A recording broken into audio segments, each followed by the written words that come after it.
Vale, la clase de hoy, la idea es la que os puse en el aula virtual, es resolver una máquina, la máquina GIF de una plataforma de máquinas virtuales, HackMyVM, que es una máquina vulnerable que nos va a permitir hacer una enumeración de dos servicios, del servicio SSH y del servicio HTTP. Aunque de HTTP vamos a hacer enumeración más avanzada cuando veamos el tema específico de auditorías web, pues esta máquina nos permite pues, hacer una introducción a la enumeración del servidor web. Entonces, la máquina tenéis el enlace en el aula virtual, se puede descargar directamente desde ese enlace, o si os creáis una cuenta en la plataforma de HackMyVM, pues la podéis buscar, la máquina GIF. Entonces la importación de esta máquina es mucho más sencilla que la de la máquina Metasploitable 2 que hicimos, bueno, que tenéis en los apuntes.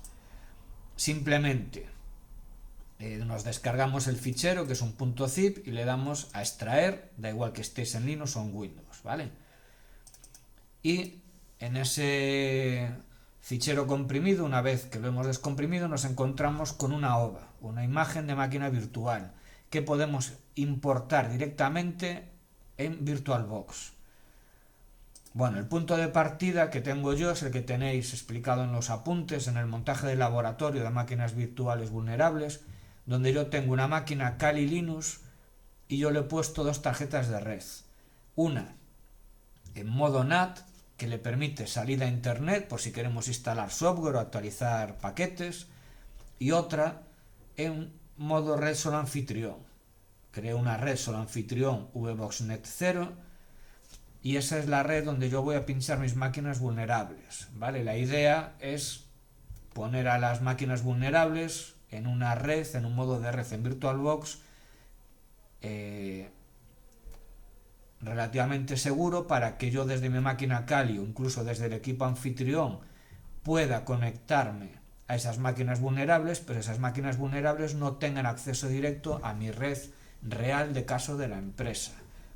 Porque aunque nosotros las máquinas que yo os pase para hacer prácticas son de fiar, pues bueno, cuando estéis haciendo ataques o simulaciones de ataques a máquinas vulnerables que no conocéis su origen, no es una muy buena idea el que tengan conexión directa a la red, porque pueden llegar a infectar pues equipos reales en vuestra casa o en vuestra organización, ¿vale? Bien, entonces tengo ya mi máquina Kali preparada, que la tengo por aquí funcionando, y ahora lo que tengo que hacer es importar esa máquina, ese fichero .ova. Simplemente archivo, importar servicio virtualizado. Aquí buscamos la ubicación de ese fichero y una vez que lo encontramos, nada, le damos a abrir, le damos siguiente, aquí me aparece un resumen que esto lo voy a poder cambiar, le doy a importar y al cabo de unos segundos o minutos, bueno, pues qué rápido lo importó, tenemos aquí. Vale, antes de arrancar la máquina, importante, tema de la red, esta máquina viene, esta imagen OVA, venía configurada con la tarjeta de red o con el modo de red que quiso el creador, que no tiene por qué coincidir con el que quiero yo. Vale, el creador cuando hizo la copia de la máquina tenía el modo de red en modo puente, conectado a una tarjeta, pues modelo TP-Link, lo que sea. A mí me interesa ponerlo en modo solo anfitrión y conectarlo a la red VBoxNet 0, porque es la red que yo reservo para mis máquinas vulnerables. Fijaros, esta máquina cuando arranque va a estar en esta red VBoxNet 0, igual que el Kali Linux, que también está conectado a esa red, con lo cual van a tener comunicación. Vale, si ando justillo de memoria RAM, pues nada, sería simplemente venir aquí y cambiar. ¿Vale? Esta máquina es una máquina muy ligerita. Si andáis muy mal de memoria RAM, pues la recomendación es que ampliéis, y si no, pues que reduzcáis a 512, 400, lo que dé vuestro equipo. ¿Vale? Bueno, pues una vez importada, simplemente le doy a iniciar y andará por ahí arrancando la máquina. Bueno, normalmente en estas máquinas vulnerables no en todas, pero sí en muchas de ellas, cuando termina de arrancar, aparece la dirección IP en la pantalla de inicio. En algunas sí puede aparecer y en otras no. A nosotros nos va a dar igual porque sabemos cómo descubrir equipos, y de hecho va a ser la primera fase en nuestro ataque a esta máquina. Si alguien se fija, pues aparece por ahí que es la IP 102. Bueno, yo os digo, nos da igual porque vamos a descubrirla nosotros. Entonces, primera fase del ataque. Pues la primera fase del ataque debería ser descubrir cuál es la dirección IP de esta máquina. Para eso, varios comandos. Yo os pongo cómo lo puedo hacer con Nmap y os pongo cómo lo puedo hacer con, por ejemplo, otros programas como RPScan o NetDiscover.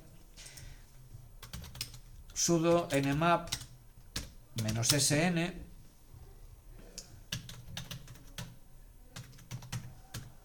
y luego la dirección de red 56024. Vale, yo de esta red, que es la red de las máquinas vulnerables, yo conozco que hay varios equipos, yo sé que hay varios equipos que están encendidos. Uno va a ser el equipo anfitrión, que conozco su IP, que es la .1. Sé también que está el Kali Linux, que es la IP 101. Sé también que hay una IP de VirtualBox, que es la 100, que es un servidor de HCP. Con lo cual, aquí me sale esta máquina, la 102, y esta es la IP de mi máquina vulnerable. Bueno, algo que yo recomiendo hacer y que cuando os mande trabajos, pues va a ser obligatorio. A ver que os lo muestro en el aula virtual y así acabo antes. Es muy recomendable ir tomando nota.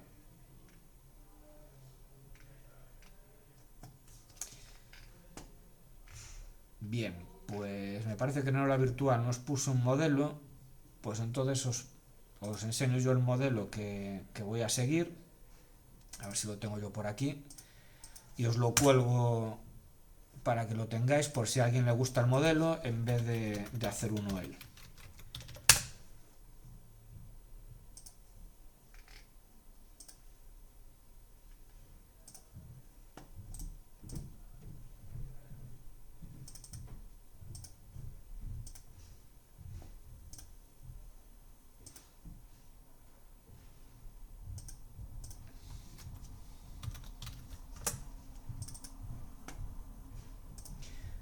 Vale, yo normalmente lo que hago cuando estoy resolviendo una máquina o estamos auditando una máquina es tomar nota de lo que vamos haciendo y de la salida de los comandos. Algunos comandos me van a permitir generar informes de log, pues esos también los guardo. Pero aún así yo tomo nota de lo que más me interesa. Entonces, por ejemplo, para esta máquina, ¿cómo lo haría yo? Pues aquí en notas voy a ir poniendo cosas importantes. Yo he descubierto que la dirección IP de la máquina GIF es la 192.168.56.102. Bueno, pues tomo nota por ahí. ¿Cómo descubrí esa dirección IP? Bueno, pues ejecutando este comando. Pues yo podría coger y hacer un copy-paste. ¿Vale? O incluso aquí, pues si quiero, en vez de copiar todo, pues copiaría únicamente la salida o la parte de la salida que me interesa. Como os decía, puedo descubrir la existencia del equipo de otras formas. Sí. Hay un comando, que por ejemplo es el comando RPScan, que es un comando que permite descubrir equipos en la red local donde estoy. Bueno, este comando lo que va a hacer es enviar una batería de mensajes a rprequest pidiendo información acerca de unas direcciones IP. Si los equipos que tienen esas direcciones IP existen, le van a responder, con lo cual se descubre su existencia. Los comandos, o las opciones, mejor dicho, del comando rpscan, simplemente hacéis un man y aquí tenéis las opciones. Bueno, aquí normalmente hay una que casi es obligatoria ponerla, o es recomendable ponerles la opción "-i". La opción "-i" le sirve para que ARPScan sepa por qué tarjeta de red tiene que enviar los paquetes.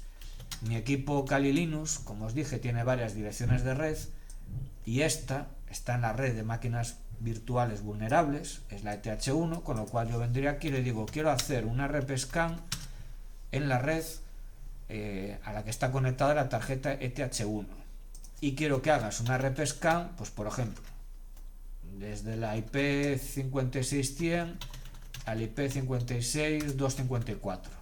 Podéis poner toda la red o podéis poner rangos de direcciones IP.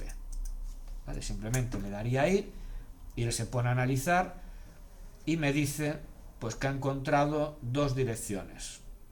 Bueno, realmente tres. La 101 es la de la máquina Kali, la 100 es de ese servidor de HCP que os decía de VirtualBox y la 102 que es la de la máquina GIF. ¿Vale? Bueno, pues si yo en vez de Nmap hubiese utilizado esto, pues podría venir aquí y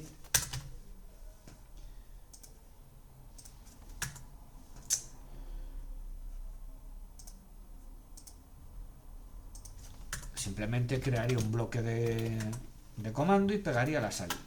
¿Vale? No hace falta hacer el análisis con Nmap y luego con ARPScan, simplemente para que veáis alternativas. ¿Vale? Incluso hay otra gente que prefiere utilizar otra alternativa, que es otro programilla muy interesante, que es NetDiscover. ¿Vale? NetDiscover lo que hace es, también le tengo que especificar la tarjeta de red y luego aquí le digo que quiero que haga una exploración de la red. Ahora os pongo el comando que lo puse un poco rápido. Y él va haciendo un barrido de la red 560/24 y me dice los equipos que ha encontrado. ¿Vale? El comando era este de aquí. ¿Vale? Este sería otra alternativa para descubrir equipos. Si os fijáis, tengo los dos conocidos y luego el nuevo, que era el 102, pues esa es la máquina GIF. Una cosa interesante de NetDiscover: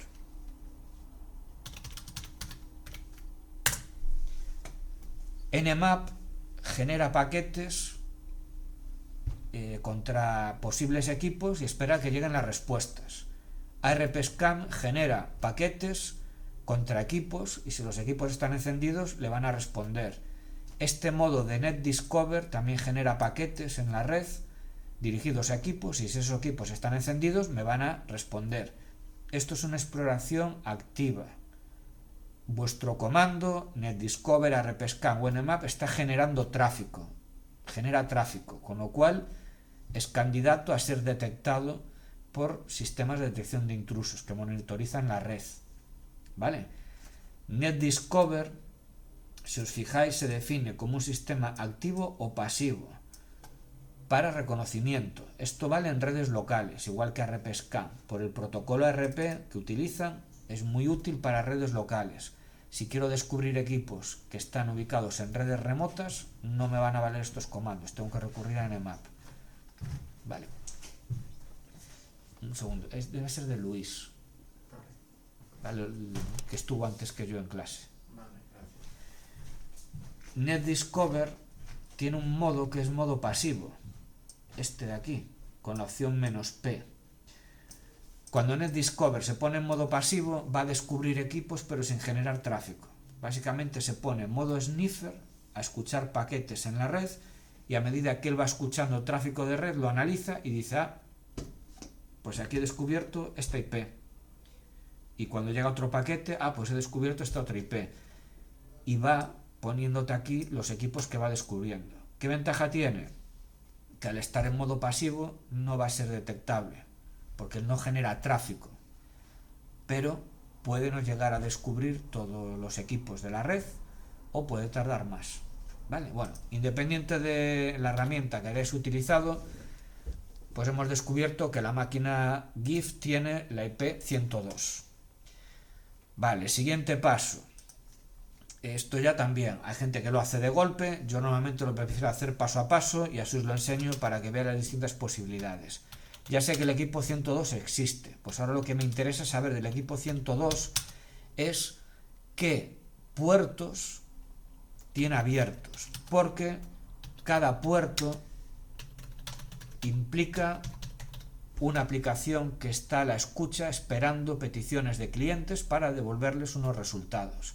Y cada aplicación que está escuchando en un puerto me va a permitir comunicarme con ese equipo remoto, y si esa aplicación está mal configurada o tiene una vulnerabilidad, la puedo explotar y acceder a esa máquina.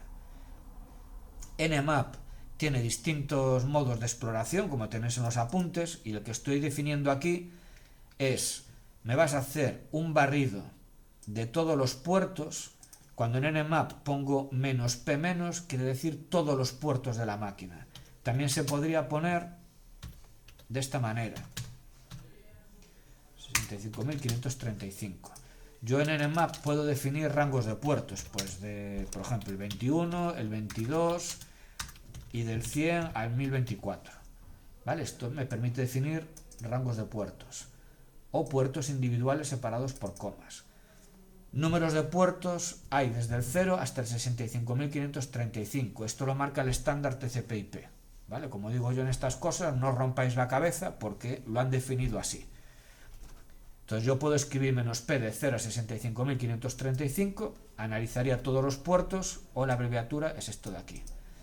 Lo que quiero es analizar todos los puertos TCP de esta máquina con este modo de escaneo, que básicamente es: te envío un paquete para ver si estás con el puerto abierto, es decir, quiero hablar contigo, y en función de la respuesta que me envíes, sé si el puerto está abierto o el puerto está cerrado.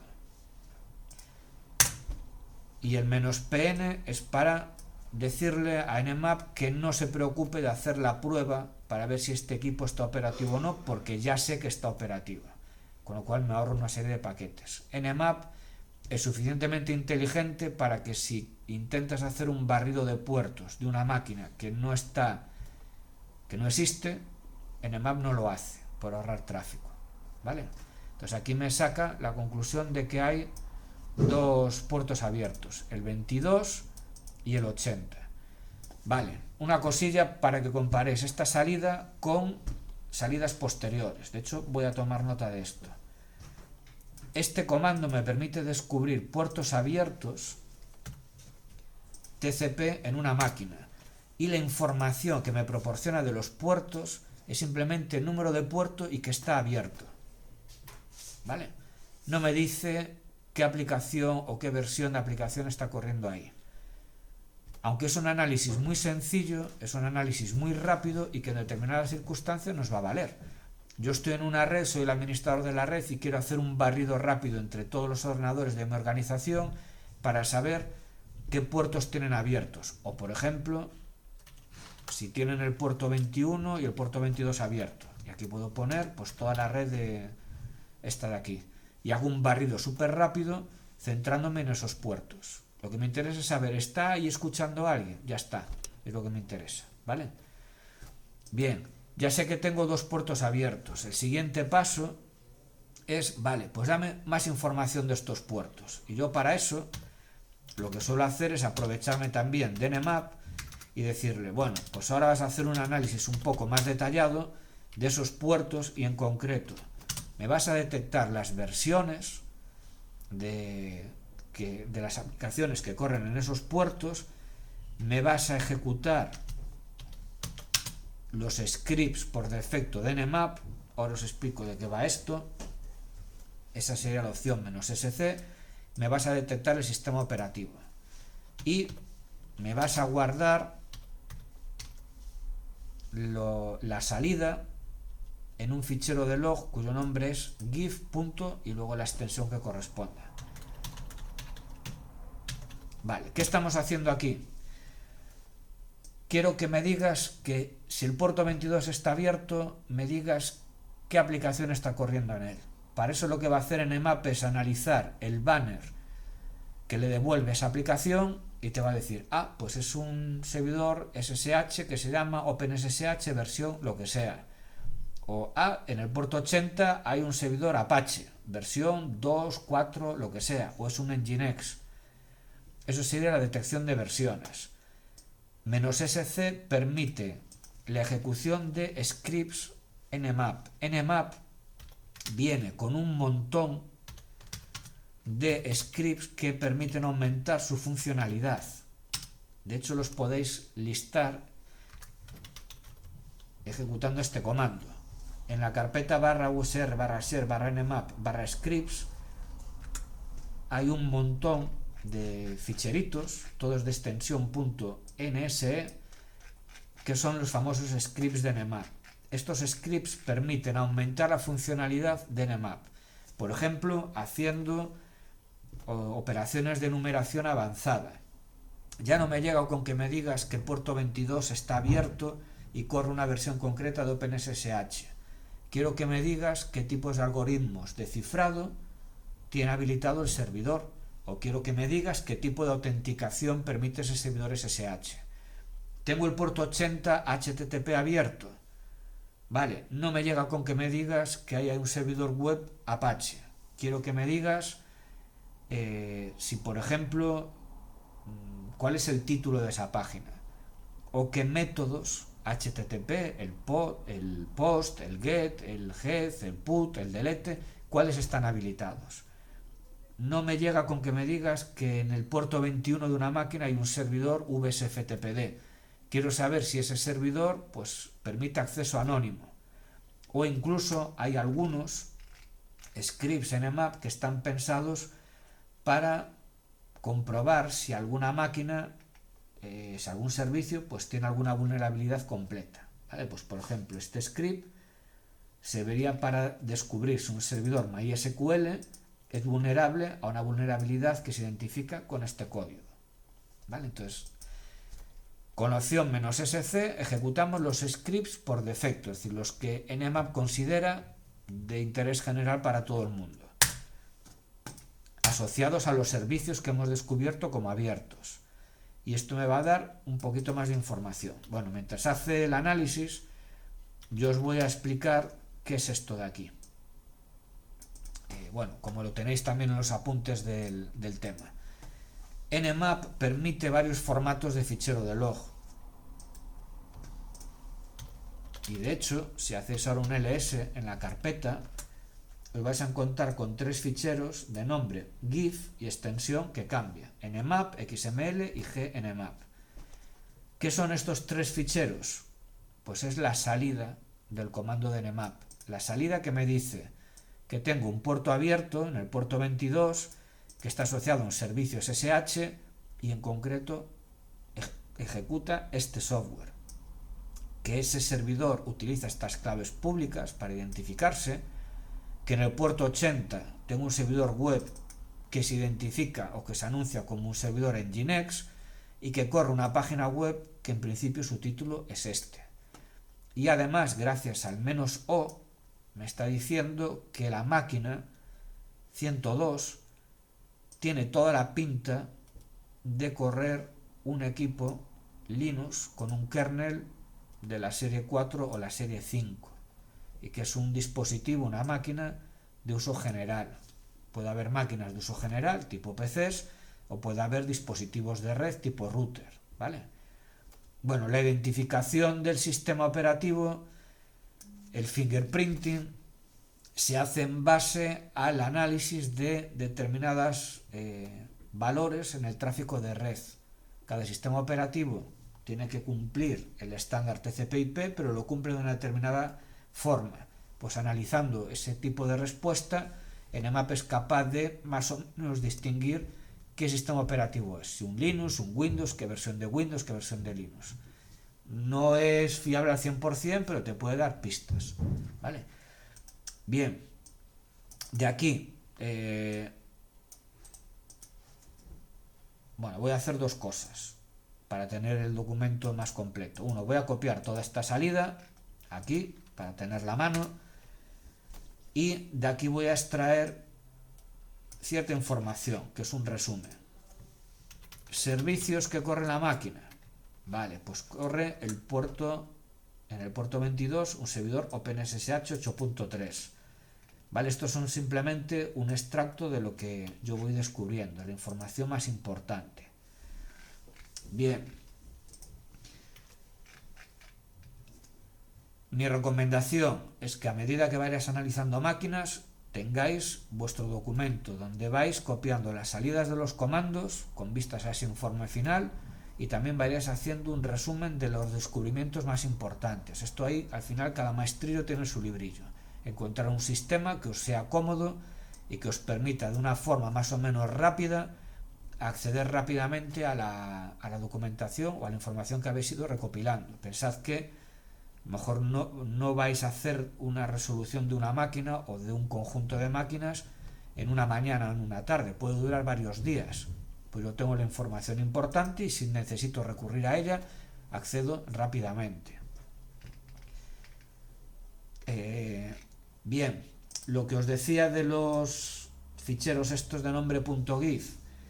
Vale, yo hice un copy-paste de la salida de Nmap, pero os vais a encontrar con comandos, o con salidas de comandos, mejor dicho, que son muy grandes y que no me merece la pena copiar toda la salida entera, pero yo sí quiero conservar esa salida para entregarla como anexo en el informe final. Imaginaros, de una salida de un comando de 2000 líneas, y de esas 2000 líneas solamente me interesan 5. Bien, pues yo copiaré aquí las 5 líneas que me interesan con el comando que yo ejecuté, y la salida entera pues la llevo a un fichero, y ese fichero lo pongo en una carpeta de anexos, de forma que el cliente, si quiere ver la salida completa, la tiene ahí. Bueno, pues esto es lo que me hizo esta opción de Nmap. El fichero con extensión .nmap es la salida de Nmap tal cual vimos, la salida en formato humano. Esto fue lo que me dio Nmap, esto fue lo que yo hice copy-paste en el documento de Markdown, ¿no? En el anterior. ¿Vale? Lo podéis ver aquí, hago un cut que se ve mejor y ahí lo veis, es esto, ni más ni menos, ¿vale? Salida en formato natural, en formato humano. ¿Qué es la salida en formato XML? Bueno, pues ya lo dice la palabra. Vais a tener un fichero de texto con formato XML y aquí tenéis pues la misma salida. ¿Vale? Se supone que estas etiquetas, pues habrá aplicaciones que son capaces de interpretarlas, pues para meterlo en esas aplicaciones o guardarlo en alguna base de datos o lo que vosotros queréis hacer con esto. Y luego hay el otro formato que es un poco extraño, que es el formato GNMap. Aparentemente no es muy útil, así de primeras, pero realmente sí es útil.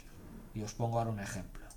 Esto se conoce como formato grepable, porque está asociado al comando grep. Y os pongo aquí un ejemplillo que yo creo que se va a entender mejor. Vale. En este análisis nosotros analizamos un único equipo. Pero ¿qué pasa si yo llego a hacer una exploración de una red y me encuentro pues 200 equipos y cada uno con un determinado número de puertos abierto?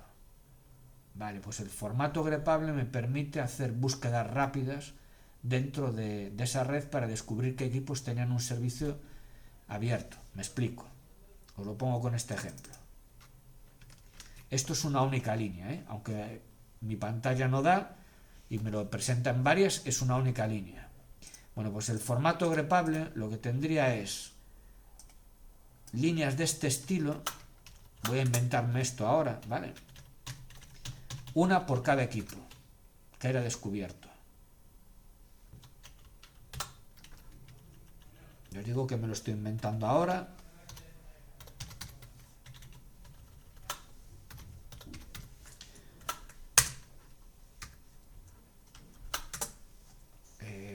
Aquí tendría otra línea, pues por ejemplo para el equipo 150, y este únicamente va a tener el SSH abierto. Bueno, lo que fuese, ¿vale? Bien, y así con un mogollón más de equipos. Imaginaros que yo tengo una línea por cada equipo y digo, vale, quiero saber todos los equipos que tienen el puerto 22 abierto.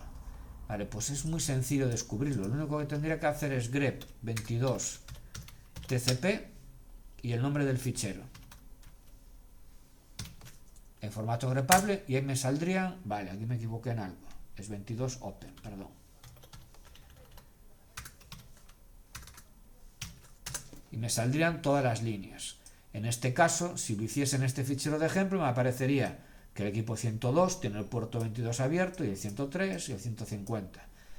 Si quisiese, ¿cuáles tienen el puerto 80 TCP abierto? grep 80/open y me descubriría este, por ejemplo, nada más. ¿Vale? Es formato grepable porque es muy útil para hacer grep, porque te permite descubrir rápidamente qué equipos pues tienen ese puerto en el que tú estás interesado abierto. ¿Vale? Lo interesante de esto es que, bueno, Nmap ya tiene la opción de sacarte el fichero de log, con lo cual es simplemente -o a para los tres formatos, o si queréis, pues bueno, podéis especificar exclusivamente el formato que queréis. Por ejemplo, para el formato natural sería -on, eso lo tenéis en la ayuda y también lo tenéis en los apuntes. Vale, aquí tenéis, pues eso. En el manual pues os explica las distintas opciones. Y yo creo que también con help de Nmap o Nmap help también os salen por aquí las opciones. En algún lado os pone los tipos de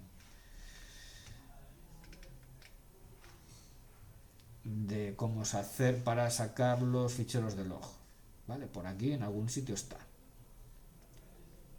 Vale, -OA me saca en los tres formatos principales, natural, grepable y XML, -ON para natural, esto es para XML, grepable, bueno, y este script kiddie, que es esta chorrada que te escribe sustituyéndote la letra E por un 3 y ese tipo de cosas, ¿vale? No es especialmente útil.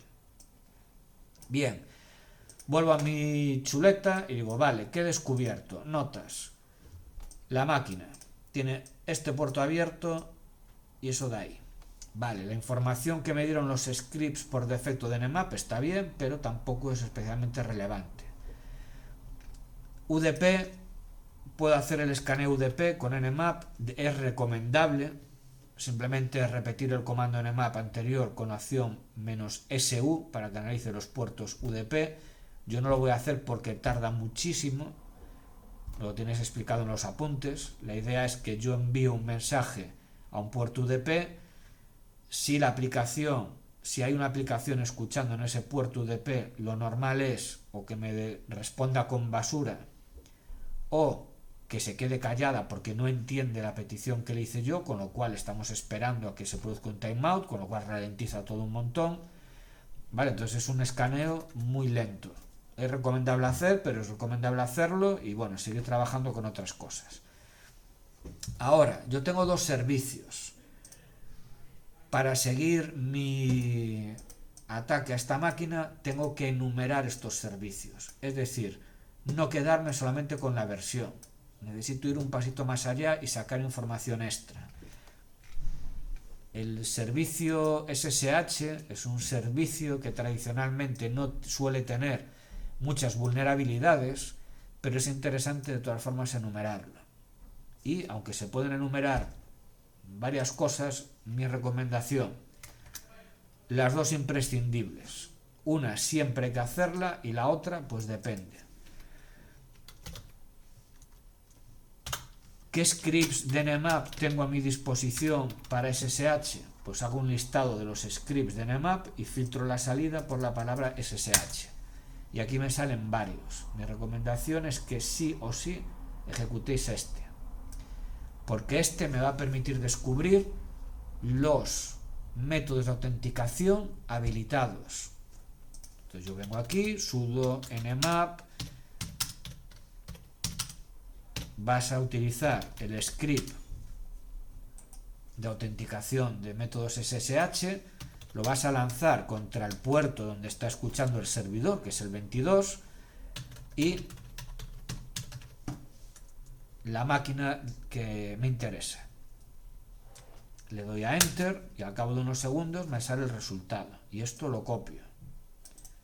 Fijaros que en mi plantilla, como esto lo hago siempre, pues ya lo tengo preparado, ¿vale? Si quisiese hacer más enumeraciones del SSH, pues simplemente sería ir ampliando la plantilla.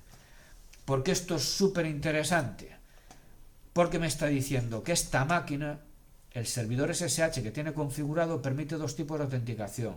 Por contraseña, usuario-contraseña, usuario manual, contraseña ABC123 punto. Y claves públicas. Es decir, si un usuario tiene habilitada una identidad digital en esta máquina remota, se puede conectar utilizando claves públicas y privadas. ¿Cuál es el método más seguro de autenticación por SSH? Indudablemente este. Pero esta máquina permite los dos. Porque esto es muy interesante. Porque si permite la autenticación por contraseñas, me está diciendo que esta máquina es candidata a sufrir un ataque de contraseñas.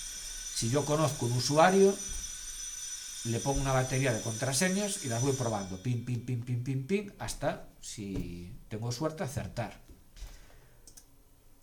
El ataque de contraseñas, mi recomendación es que sea casi el último recurso, cuando tengáis que auditar o asaltar una máquina. ¿Por qué?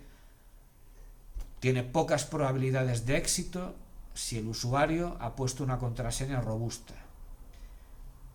Segundo, genera mucho tráfico, con lo cual puede afectar al rendimiento del servicio. Y tercera, como genera mucho tráfico y genera muchas conexiones, es fácilmente detectable por sensores de intrusos, pero es que además normalmente las aplicaciones guardan en sus registros los intentos fallidos de conexión, con lo cual estás dejando mucha información, muchos registros en el fichero de log correspondiente y eso es fácilmente detectable. Pero bueno, esta máquina lo permite, con lo cual yo voy a copiar aquí y digo, vale, esta información tengo la salida del comando por ahí, pero es interesante y yo la pongo aquí. Notas, en el servicio SSH hay dos métodos de autenticación autorizados, la clave pública y la clave privada. ¿Vale?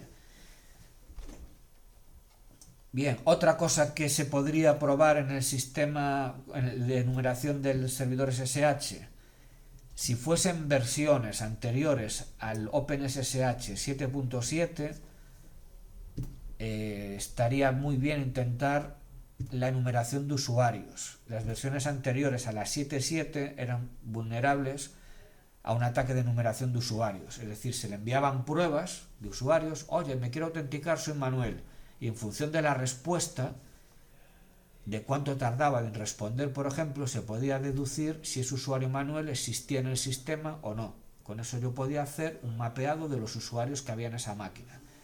Eso se descubrió y se arregló, con lo cual, pues bueno, esta versión es posterior, puedo hacer la enumeración de usuarios, no me va a salir ningún resultado. Esto lo tenéis en el vídeo de enumeración del servicio SSH. Vale, ya tengo el SSH más o menos enumerado y esto es muy interesante. Vale, ahora enumeración del puerto 80, enumeración básica.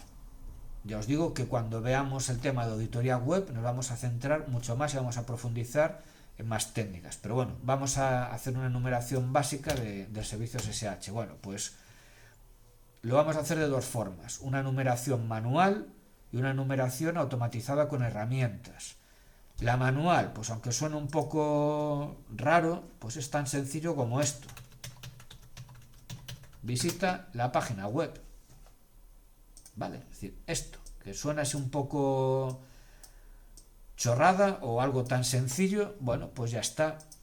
Y a ver si me funciona esto aquí. Vale.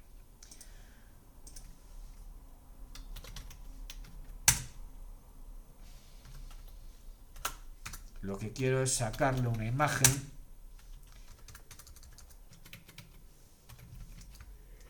Pero me parece que no está funcionando el capturador de imágenes.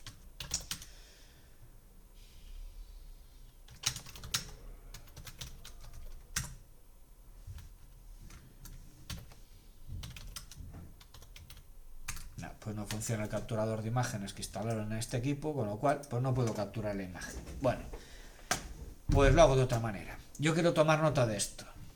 Mi recomendación es visitar la página web con un navegador, como si fueses un usuario normal, pumba, foto de la página de entrada, y esa foto la meto en el informe, ¿vale? Yo lo que haría sería en mi informe venir aquí, servicio HTTP, enumeración manual, pues aquí pondría pues página de inicio,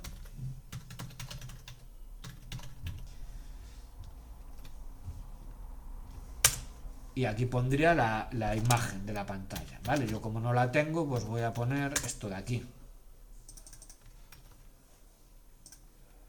¿vale? Sería mi sustitución a esa página. Bueno, algo muy interesante. Ya os digo que esto lo profundizaremos más adelante. Cuando veamos auditoría de páginas web, tendríamos que analizar el comportamiento de una aplicación web entera. Las páginas tienen una parte visible y otra parte que a veces está oculta, que son los comentarios. Bueno, pues es muy interesante revisar el código fuente de las páginas. ¿Por qué? Porque a veces en el código fuente encontramos cosas que el navegador no me las muestra, ¿vale? El código fuente lo podéis ver con botón derecho, ver código fuente, o incluso también podríais coger y hacer pues simplemente esto, utilizar este navegador de línea de comandos, que lo que hace es me descarga la página web en el código fuente, no me la interprete y me la pone bonita, me lo pone tal cual, ¿vale?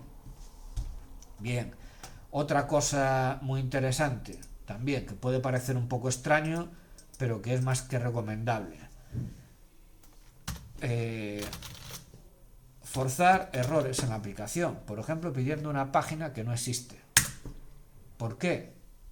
Para ver qué mensaje de error me proporciona la aplicación, ¿vale? Pues yo aquí vendría y cogería y diría, vale, pues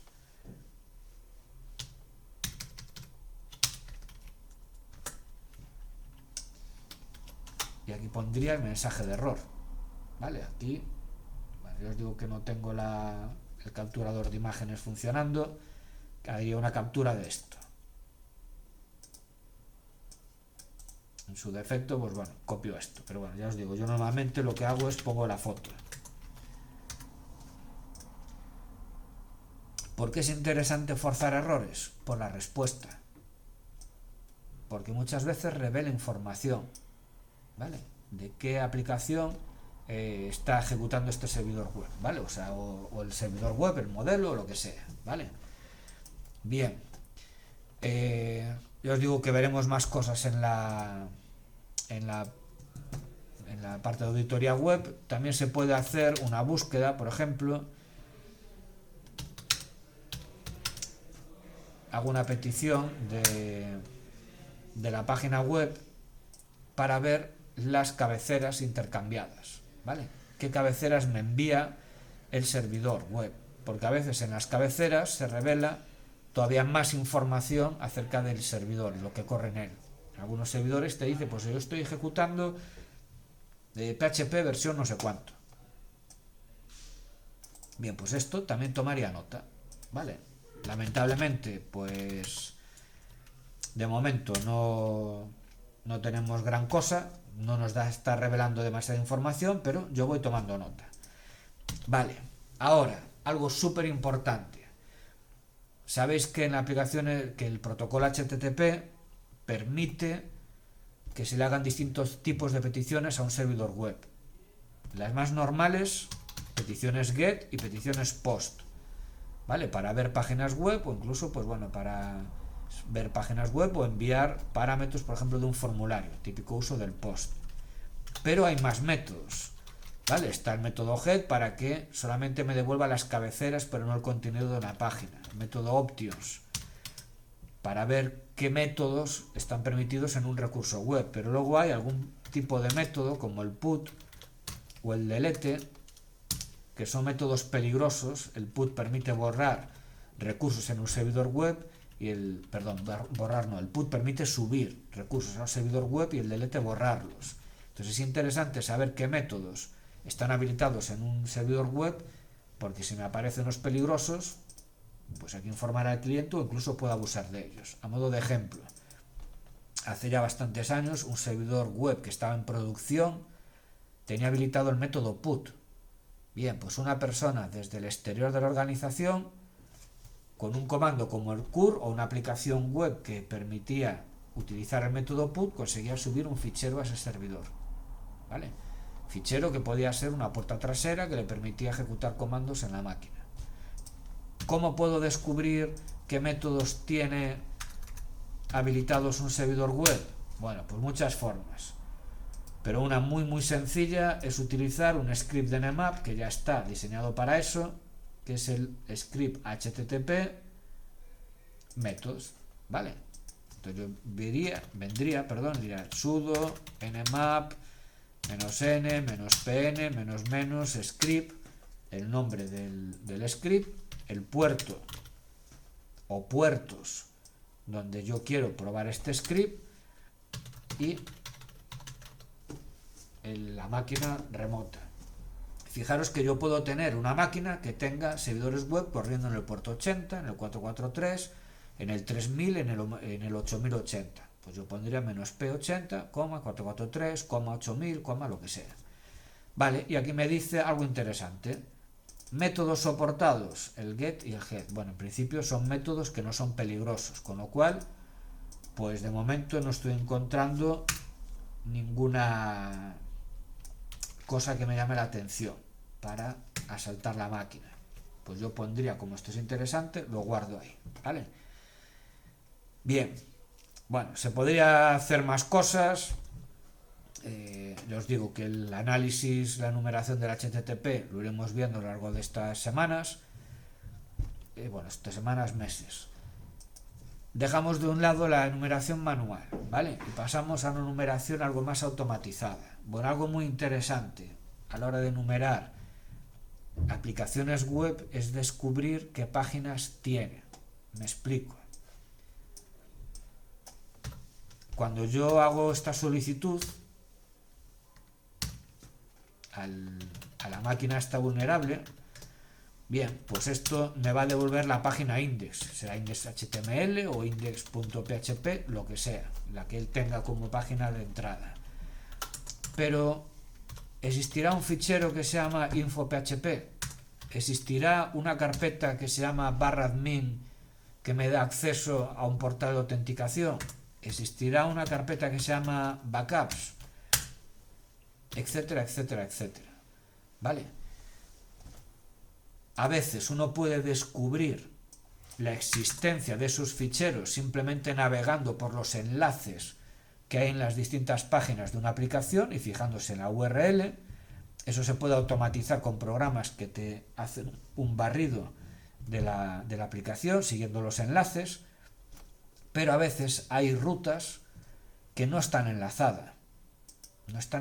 Por ejemplo, imaginaros que hay una aplicación que ha hecho alguien, una aplicación que no es como WordPress, que conoce más o menos las rutas que tiene, y en esa aplicación alguien puso pues mis backups, y en esta carpeta pues guarda determinada información, o que hay un portal de autenticación que sea login-admin, cosas de este estilo, y a lo mejor la URL no está enlazada desde ninguna página de la aplicación, hay que escribirla directamente, con lo cual, ¿cómo descubro yo esto?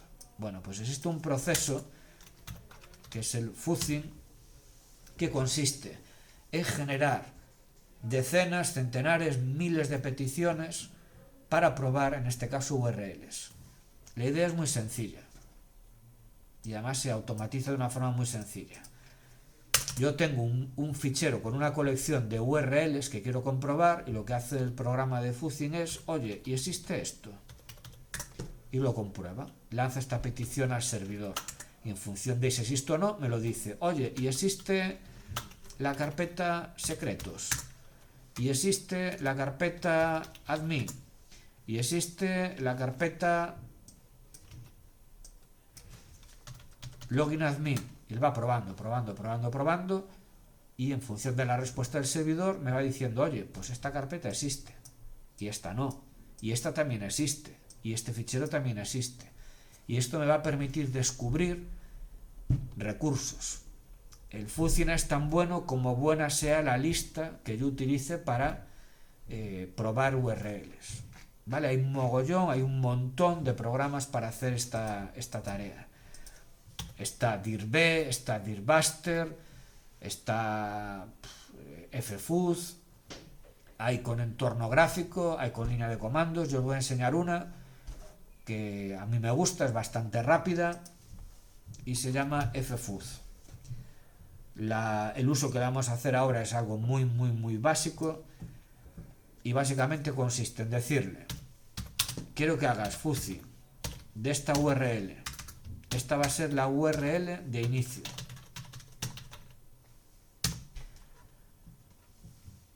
Y quiero que sustituyas la palabra fuzz por esas palabras para probar URLs. ¿De dónde va a sacar el fuzz las palabras para sustituir la variable fuzz? De un fichero. Y ese fichero se especifica con un "-w" y la ruta al diccionario de palabras. Bien, ¿qué diccionario de palabras voy a usar? Bien, pues nuevamente Kali Linux pues nos proporciona ya de base un montón de ficheros, ¿vale? De listas. Por ejemplo, DIRBuster. Bueno, esta es la ruta. DIRBuster es el equivalente a FFuzz. Pues DIRBuster tiene sus propias listas de numeración. Vale, aquí tenéis una, por ejemplo, que es para enumerar directorios. ¿Qué contiene este fichero? Bueno, pues nada del otro mundo. Palabras. Y lo que va a hacer FFuzz es recurrir a este fichero. Oye, existe http://192.168.56.102/privacy. Existe, te lo pongo. Y existe /11. No, te lo indico. Y existe /logo, y existe /blog. Y va recorriendo todo este fichero probando las URLs. Vale, vamos a lanzarlo. Bueno, yo hay uno que utilizo mucho, que está muy bien. Que en esta instalación, pues yo no lo tengo, en esta instalación de Kali no lo tengo instalado, pero lo puedo instalar y os lo enseño, que es una colección bastante interesante. Lo primero, tengo que actualizar la lista de paquetes disponibles. No voy a actualizar el equipo porque si no tarda un montón, pero sí voy a instalar este paquete, seclists. Esta es una colección muy chula de listas de palabras que contienen usuarios, nombres de usuarios, listas de palabras que contienen contraseñas, tiene un montón de diccionarios de contraseñas, listas de palabras para hacer fuzzing de directorios de páginas web o de ficheros de páginas web. Entonces luego tú, en función de lo que quieras, puedes escoger tu lista. Bueno, mientras se va descargando, fijaros en un detalle. Abro por aquí.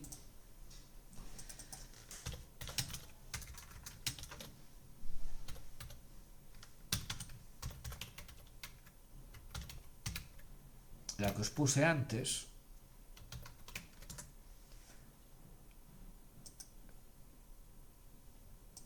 va en función, hay un montón de ellas, yo os digo, pero fijaros la cantidad de palabras que hay en una de estas listas. La pequeña, 87.000, casi 88.000 palabras. La mediana,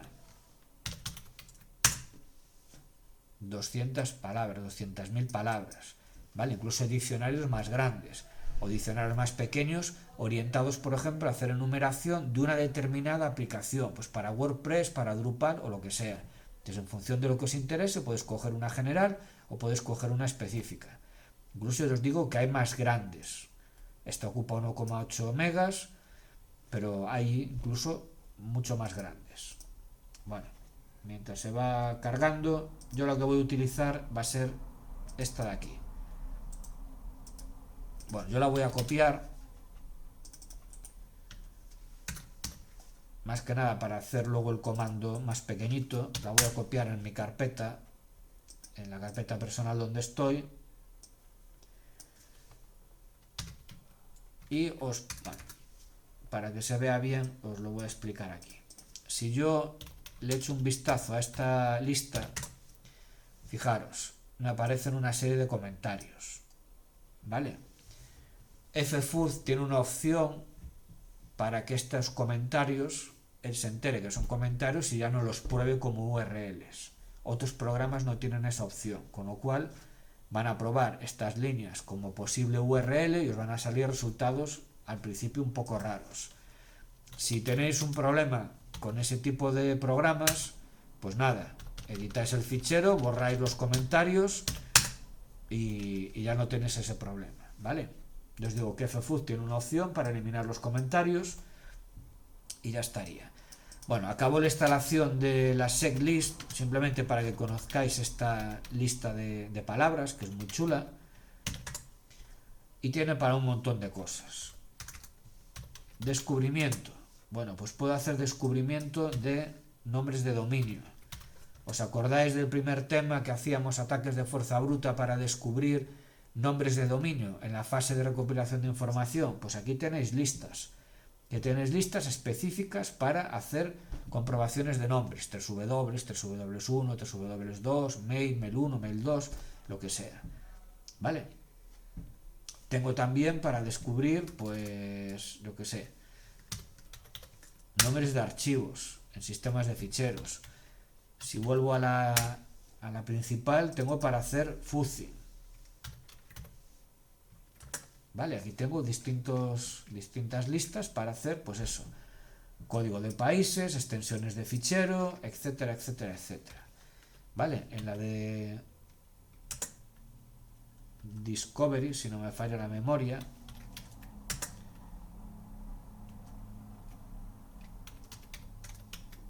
Web Content, tengo un montón de listas para hacer fuzzing de contenido web. Específicas para temas de Apache, aquí tenéis nombres de archivos o carpetas orientado al español, al francés, al italiano. Os aparece otra vez estas de las que utilizaba Dirbuster. Vale, tenéis un montón de ellas. Vale, fijaros que en función del tamaño así habrá más o menos. Vale, la que voy a utilizar yo es esta de aquí, la medium, que es algo equilibrado, no es ni muy pequeña ni muy grande. Fijaros, la medium tiene 220 y pico mil entradas, la grande, la big, tiene 15 megas. Eso será pues una burrada de palabras. Bien, yo me conformo con esto y vamos a hacer el primer análisis. Esto es fuerza bruta pura y dura, ¿vale? El fuzzing es prueba, prueba, prueba. Le doy a Enter. Y fijaros, tengo 220.546 palabras que probar y lo que está haciendo FFUZ es machacar al servidor web probando. Boom, boom, boom, boom, boom, boom, prueba, prueba, prueba, prueba, prueba. Y ninguna de las palabras pues dio resultado. Bueno, pues no pasa nada. Eso puede ser de que la aplicación no tiene nada o que los nombres de los ficheros / carpetas pues no están en mi lista.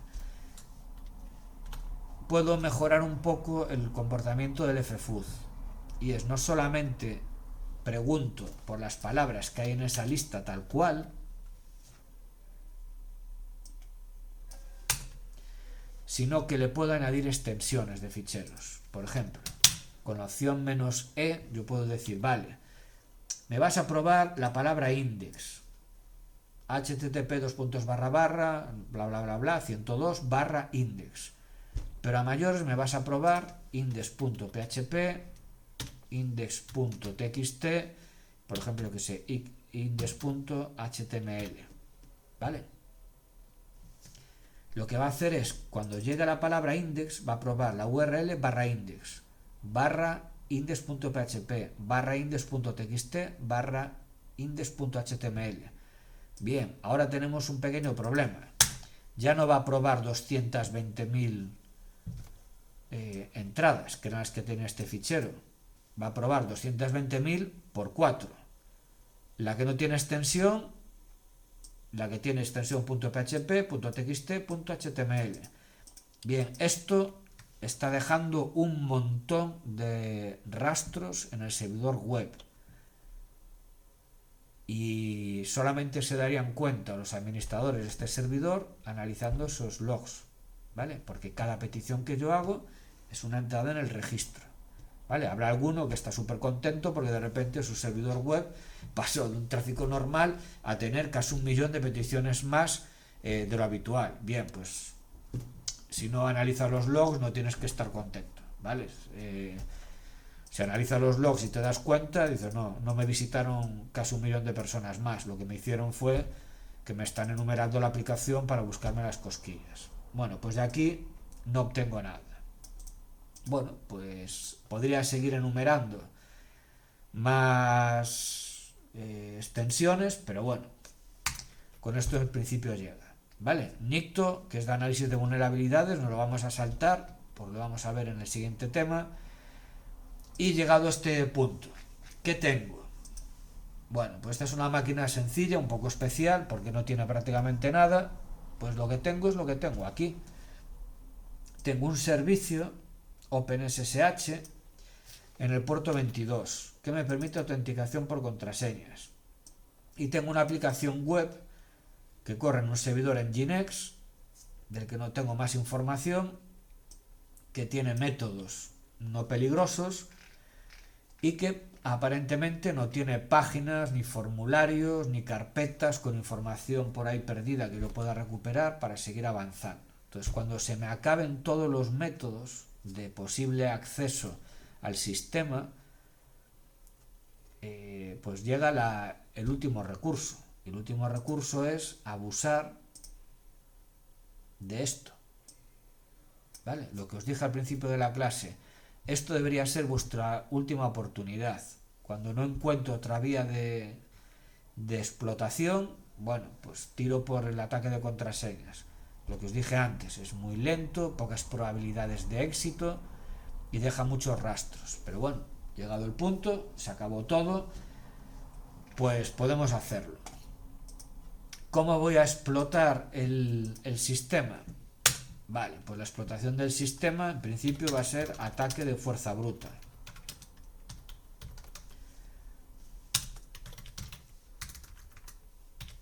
Contra SSH. Vale, aquí tengo un problema. Que si yo quiero hacer un ataque de fuerza bruta contra un servicio como el SSH, necesito dos cosas. Una, nombre de usuario, y dos, contraseñas. Contraseñas no hay problema. ¿Por qué? Bueno, porque tengo un montón de contraseñas a mi disposición. Todos esos diccionarios de contraseñas, o todas estas word list, van a tener siempre algún diccionario de palabras, de contraseñas. Y tengo el mítico RockYou. Ese diccionario lo voy a copiar aquí. Pues es el que se suele utilizar en máquinas de prueba vulnerables como las que estamos utilizando nosotros. Viene comprimido, entonces lo tengo que descomprimir, target ZXVF, y lo descomprimo. Y al cabo de unos segundos ya me lo descomprimió.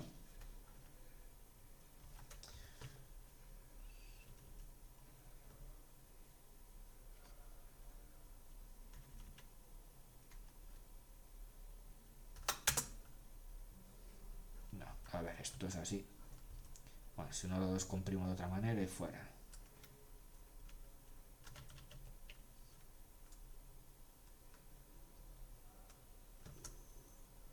Bueno, pues luego lo descomprimo.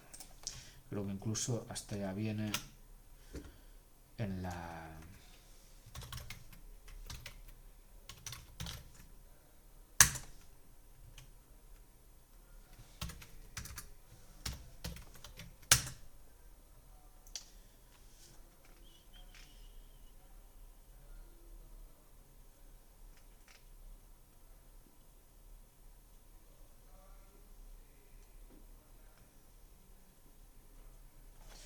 Vamos a ver.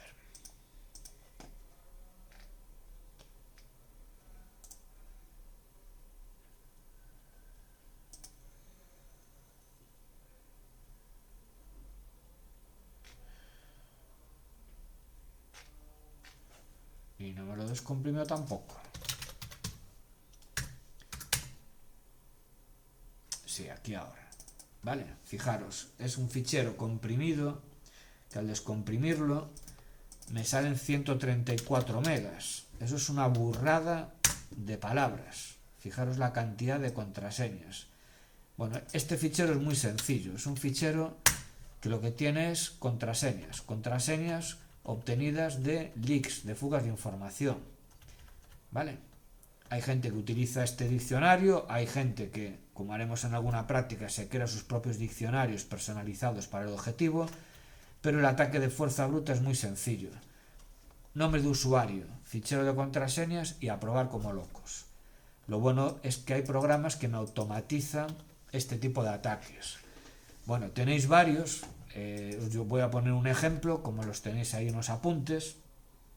Mi recomendación, que los probéis y luego que escojáis pues el que más os guste o el que más cuadre con vuestra forma de trabajar. Uno de ellos es Medusa. Vale, Medusa es un programilla de ataque de fuerza bruta. Aquí tenéis las opciones. Básicamente indica el objetivo u objetivos, permite atacar un único equipo, y yo le pongo el equipo en concreto, o permite, con la opción "-h mayúscula", indicar un fichero de texto con una serie de direcciones IP, con lo cual el ataque de contraseñas no va contra una máquina, va contra todas las máquinas que yo indico en el fichero. Puedo indicar un usuario, un nombre de usuario, y voy a atacar exclusivamente ese usuario, o puedo pasarle un fichero con nombres de usuario. Por ejemplo, quiero atacar en una máquina el usuario Manuel, el usuario Lucía, el usuario Mónica, el usuario Pepe y el usuario Ruth. Pues lo que va a hacer Medusa es ataca a Manuel, ataca a Lucía, ataca a Mónica, ataca a Pepe y ataca a Ruth. ¿Vale? Puedo indicarle un fichero con contraseñas, RockYou, el que vamos a utilizar nosotros, o puedo indicarle una única contraseña. Y esa va a ser la única contraseña que va a probar. Vale. ¿Para qué narices vale esto de probar una única contraseña? Bueno, pues esto os lo pongo aquí. Cuando hacéis ataques de contraseña tenéis que tener en claro que vais a tener dos tipos principales. Los ataques de fuerza bruta o diccionario. Vale, aquí básicamente lo que tengo es un montón de contraseñas, un listado de passwords, y yo voy probándolas. Ejemplo, el RockYou, ¿vale? 15 millones de contraseñas, las voy probando, pum, pum, pum, pum, pum. Y luego hay lo que se conoce como Password Spray Attack. Vale, esto es más raro, porque aquí, llevándolo al extremo, tengo una única contraseña. Bueno, quien dice una, 2, 3, poquitas. La idea aquí es, yo tengo un listado de usuarios, pues Manuel, Lucía, Mónica, admin, root, admin 1, ¿vale? Bla, bla, bla, bla, bla, bla. Pensad en un entorno empresarial donde si fallas la contraseña más de 3 veces te bloqueo. Entonces, claro, si hay un bloqueo establecido en 2, 3, 4 contraseñas falladas, si yo lanzo un ataque de fuerza bruta y me pongo con el RockYou o algo equivalente, voy a bloquear a los usuarios. Si yo bloqueo a un usuario, el usuario cuando vaya a entrar se va a dar cuenta que no puede entrar y va a dar aviso, con lo cual me van a descubrir.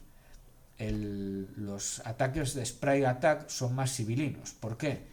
Imaginaros que yo sospecho que hay una contraseña que se utiliza por defecto en la empresa cuando se crean usuarios. O hay una contraseña que he descubierto de una fuga de información y que tiene toda la pinta que sea una contraseña pues muy utilizada en la organización. Pues yo lo que voy a hacer es un ataque de spray donde yo ataco a un montón de usuarios, pero pruebo una contraseña nada más. Y por un fallo de autenticación a mí no me van a bloquear. Con lo cual el usuario no se entera. Y el administrador del sistema se entera si tiene algún sistema de log o algún sistema de alertas que le informen de esa situación. ¿Vale? Pero fijaros la gran diferencia. Aquí ataco con un montón de contraseñas y puedo llegar a bloquear la cuenta del usuario legítimo. Y aquí lo que hago es pruebo 1, 2 contraseñas que sé que puede haber por ahí y es muy raro que se bloqueen a los usuarios. ¿Vale? Esto se está utilizando a día de hoy un montón. Nosotros vamos a hacer el de arriba. Bien, estas son las opciones principales. Luego tengo que indicar el módulo, es decir, qué quiero atacar. Medusa permite atacar un montón de módulos y bueno, alguna cosilla más por ahí. Si quiero, por ejemplo, hacer chequeos adicionales con independencia del listado, si quiero comprobar la contraseña en blanco, si quiero comprobar como contraseña el propio nombre de usuario, ¿vale? Bien, pues vamos a lanzar el ataque.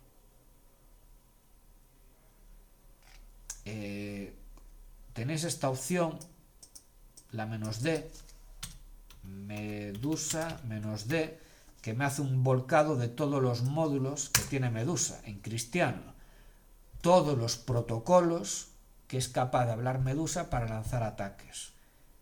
Esta instalación de Medusa, esto puede cambiar de un equipo a otro. Medusa está en Kali Linux, la podéis instalar en Ubuntu, la podéis instalar en Fedora, la podéis instalar en Arch Linux, ¿vale? Es una aplicación que os podéis bajar y compilarla vosotros o instalarla directamente en los repositorios. Permite ataques a FTP, permite ataques de autenticación básica HTTP, permite ataques contra el servicio IMAP, contra MySQL, contra RLogin, SSH, etcétera, etcétera. ¿Vale? A mí me interesa el módulo SSH. Bueno, pues ya está. Medusa, si recordáis, había una opción que era "-h minúscula". Aquí le tenía que decir el nombre o la IP del equipo que quiero atacar, el usuario, "-u" minúscula, y aquí tengo un problema. Que yo con mi fase de enumeración o recopilación de información no tengo usuarios. ¿Vale? Bien, pues aquí tengo que deducir el nombre de usuario. ¿Cómo deduzco el nombre de usuario? Bueno, pues si me fijo, la máquina es un Linux, ¿no? Aparentemente, sistema operativo Linux. Recordar los primeros temas del curso, fase de recopilación de información.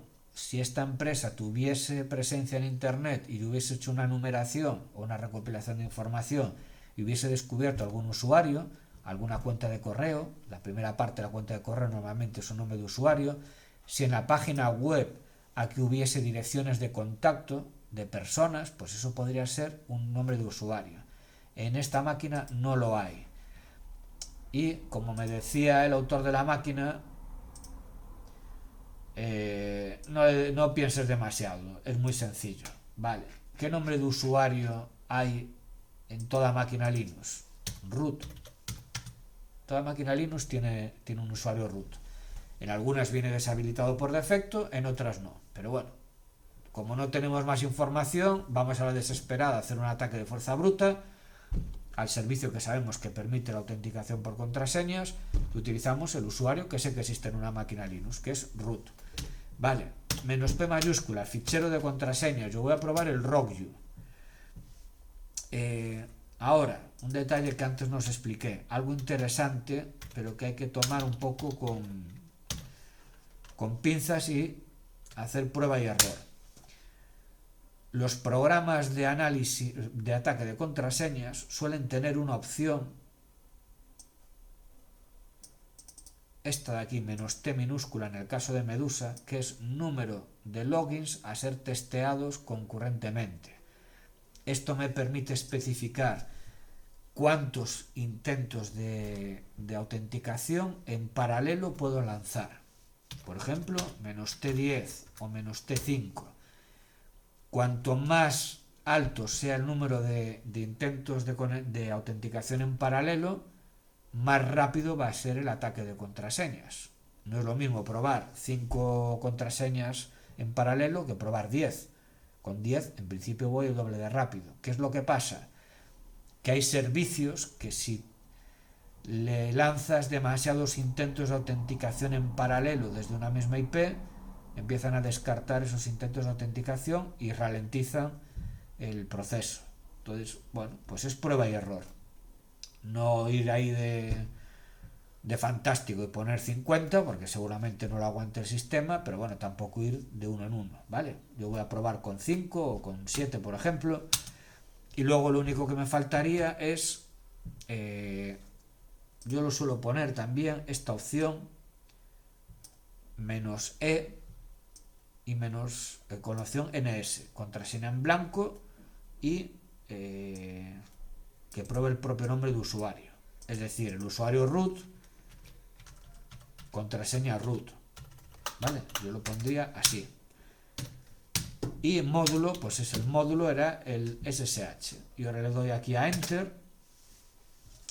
Y ahora es una cuestión de tiempo. Bueno, esta máquina ya está preparada para que no nos tiremos aquí horas y horas. Y fijaros lo rápido que fue. Ha probado 395 contraseñas, bueno, realmente más, se pasó 401, y ha descubierto que la contraseña para el usuario root es simple. ¿Vale? ¿Qué podríamos hacer ahora nosotros?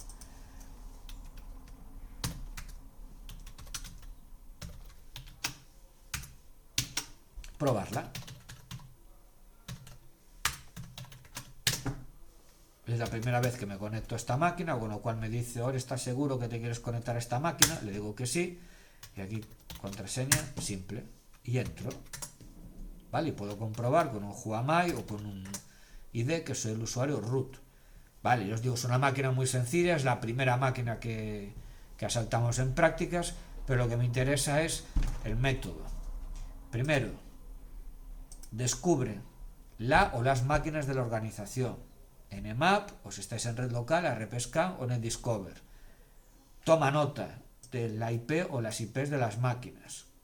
Luego, una vez que yo me centro en una máquina o en varias máquinas, descubre los puertos abiertos. Y una vez que tengas descubierto los puertos abiertos, pues es interesante que hagas una detección de versiones o de todos esos puertos abiertos o de los puertos que te interesa. Bueno, aquí hice una cosilla que fue un poco metedura de pata, porque aquí le dije a Nmap que volviese a escanear, no le especifiqué los puertos, con lo cual me hizo un barrido de 1000 puertos. Bueno, no está mal, pero más elegante sería, ya que sé que hay 2 puertos abiertos, pues no pierdas el tiempo escaneando 1000 puertos, sino simplemente me escaneas el puerto 22 y el 80, ¿vale? Esto es lo que hago yo normalmente, aquí se me fue la cabeza. Vale, he detectado 2 puertos abiertos y he hecho una mini enumeración. Una vez que tengo ya un poco comprendido lo que está corriendo en esta máquina, empiezo con una enumeración detallada. Empiezo con el SSH, algoritmos de autenticación, enumeración de usuarios si es una versión antigua. Para el HTTP, enumeración manual, tan sencillo como visitar la página web, ir recorriendo la página web a ver qué encuentro, revisar el código fuente, ver los métodos por si hubiese alguno peligroso del que abusar, sobre todo el put. Luego hacer fuzzing. Lo veremos en el tema de vulnerabilidades, ejecutar un explorador o un detector de vulnerabilidades. En el caso de vulnerabilidades web, Nikto está muy bien, Nessus o cualquiera que haya por ahí. Luego, una vez que tengo enumerado cada uno de los servicios, tengo que interpretar esa información y optar por una vía de explotación. Es decir, yo lo que estoy buscando es entrar en el sistema por primera vez. En este caso, lo que hice fue, pues, bueno, no copié la salida, el comando lo copio ahora. Es lanzar un ataque con Medusa. Pues yo vendría aquí, explotación, ataque de fuerza bruta, pongo el comando Medusa y aquí, pues nada, copio esto de ejemplo.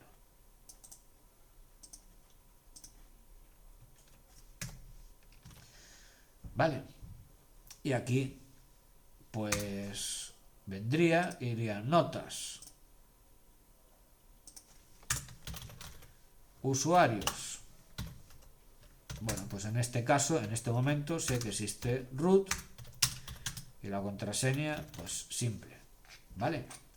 Bueno, esta máquina es muy sencilla porque, bueno, la posexplotación pues ya no habría que hacer nada. Al ser root, pues ya tenemos un acceso total al sistema.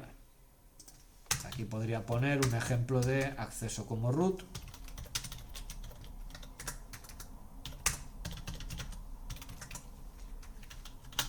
Y ya estaría, ¿vale? En la posexplotación, como veremos en máquinas en las próximas semanas, una vez que yo entré y soy un usuario no privilegiado, pues tengo que volver a hacer una fase de recopilación de información interna en esa máquina y buscar una vía de escalada de privilegios, pero son temas posteriores, ¿vale?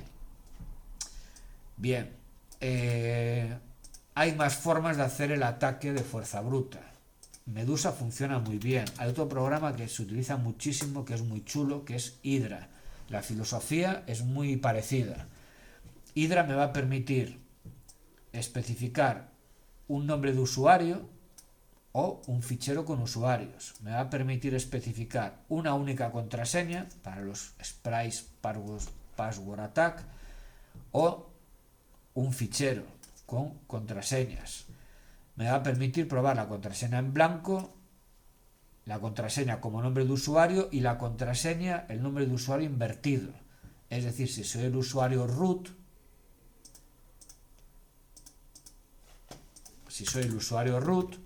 pues probaría la contraseña root al revés, es decir, Tor. Me va a permitir tareas en paralelo. Me va a permitir opciones específicas, por ejemplo, para algún determinado tipo de ataque.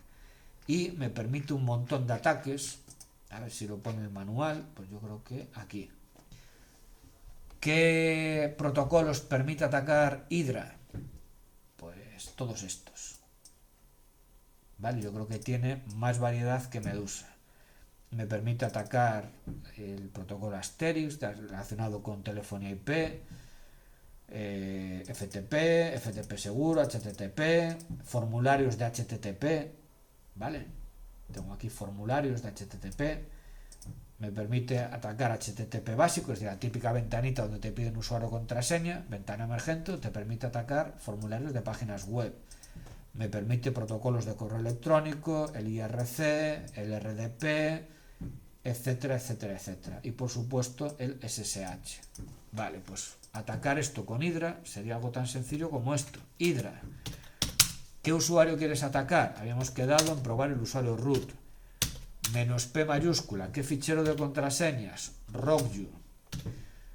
-E NSR. Quiero probar contraseña en blanco, mismo contraseña, nombre de usuario y el usuario invertido. ¿Cuántos intentos en paralelo? Yo antes le puse 7, pues seguimos con 7. ¿Y qué protocolo quieres atacar? Pues esto lo podéis encontrar en internet de varias formas. Esta es una de ellas. Simplemente nombre del protocolo, SSH, // y ahí la dirección IP del servidor SSH. Y luego tengo la opción -V mayúscula,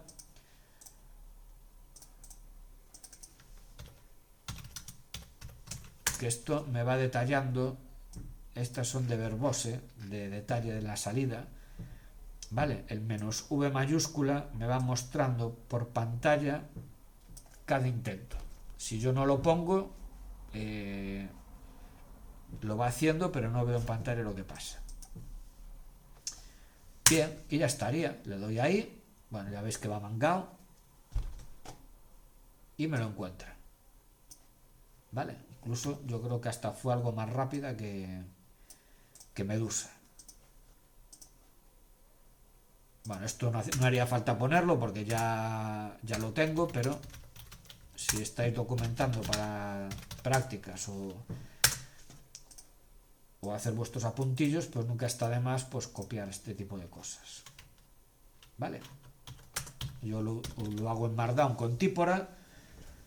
Si vosotros utilizáis otro sistema de notas, pues nada, sería lo mismo, ¿vale? Hay gente que hace capturas de imágenes que está bien, pero bueno, mi recomendación, si estáis trabajando con línea de comandos, mucho más rápido seleccionar el texto para copiar desde línea de comandos, recordar control mayúsculas C, control mayúsculas C, copia, no control C, porque control C en línea de comandos en Linux aborta el comando, sería control mayúsculas C, y luego vengo aquí y nada, bueno, donde queráis pegarlo y pego con control V, el de toda la vida, ¿vale? Y así vais documentando rápidamente. Sí, bien, incluso hay otro, bueno, esto no sé si lo tengo instalado, sí, está instalado. La última vez que lo utilicé, hace unas semanas, me dio algún error, pero bueno, os lo enseño a ver si ahora funciona. Y ya con esto acabo la clase. Patator es un programa cuya documentación o su ayuda, vale, pues me parece que no va a funcionar. Bueno, pues os lo enseño y a ver si hay suerte. La ayuda no es muy allá, ¿vale? No es tan intuitivo como los otros, pero es súper rápido, ¿vale? Permite atacar todos estos protocolos. Veis que más o menos todos tienen lo mismo, ¿vale? Si estáis interesados en atacar el SSH, que estará por aquí en algún lado, y queréis ver la ayuda, pues sería patator SSH login --help. Vale, pues no me funcionó. Pues sin el help a secas. Tampoco. Bueno, pues este no va a funcionar. Bueno, os pongo cómo sería el comando y a ver si actualizando esta versión de Kali me funciona. El comando sería esto: patator ssh login user igual a root, password igual a, y aquí es donde empiezan las cosas un poco raras, pero una vez que lo veáis se entiende más o menos. Cuando yo quiero utilizar un fichero, en este caso de contraseñas, le pongo file y el número 0, 1, lo que sea, y luego a continuación le digo, y el fichero número 0, pues sería pues /home, /kali, rockju, ¿vale? Host, la dirección IP del fichero. Y ahora esto es lo que os decía yo en la ayuda, viene esto que es un poco extraño, pero es lo que le dice al patator, esto lo pongo en el aula virtual, pues cuando acierta o cuando falla la contraseña, ¿vale? Básicamente lo que hace patator es fijarse en la salida que tiene el comando, y en función de la salida del comando vas a poder ver si has acertado o no. Yo creo que va a dar el error, vale. Bueno, pues eso, el comando sería esto, a ver si actualizándolo os hago un vídeo donde lo explique y os explico con más detalle las opciones que tenéis aquí. Pero ya os digo, no sé qué problema tenía, debe ser un problema con alguna librería de Python o algo así, que no está funcionando bien.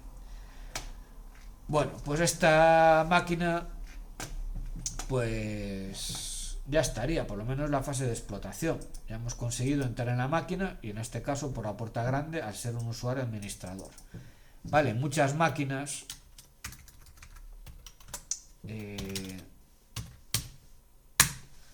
suele haber algún fichero como estos, el root.txt o el user.txt, que suelen ser unos ficheros que tienes que conseguir leer porque tienen dentro una cadena de texto que sirve para demostrar que tú has sido capaz de asaltar la máquina, ¿vale?